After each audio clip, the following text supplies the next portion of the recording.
Alhamdulillah, akhi ukhti, perjalanan ibadah umrah dan haji ini merupakan suatu ibadah yang sangat mulia karena memiliki keutamaan yang begitu banyak.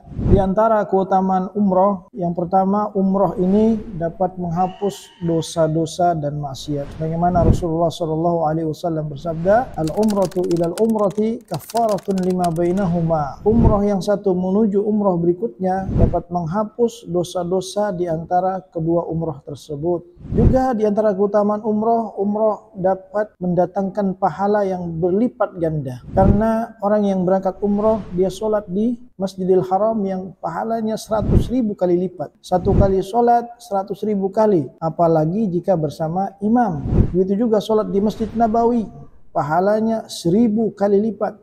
Begitu juga karena suatu ibadah itu akan diberikan pahala sesuai beratnya ibadah. Sebagaimana Rasulullah SAW bersabda kepada ibunda Aisyah radhiyallahu anha, "Laki minal ajri fil umrati bihasabi nasabiki wa ta'abiki."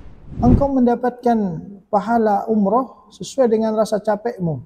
Dalam riwayat yang lain, bihasabi nasabiki wa nafaqatiki. Pahalamu sesuai dengan capekmu dan infak yang engkau keluarkan. Begitu juga keutamaan umrah, bahwa umrah ini dapat mendatangkan rezeki yang banyak, yang berkah.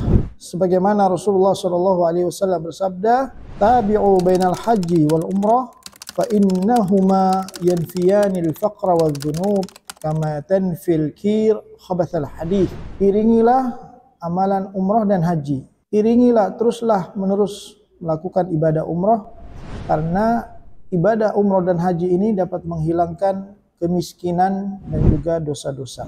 Namun perlu kita ketahui bahwa keutamaan-keutamaan ini tidak bisa diraih oleh setiap orang yang melakukan ibadah umrah. Tetapi tentunya ibadah umrah ini bukan hanya rekreasi, karena ibadah ini, umrah ini bukan hanya perjalanan untuk melihat keadaan di sana atau liburan, bukan. Tetapi ini adalah perjalanan ibadah yang butuh tuntunan.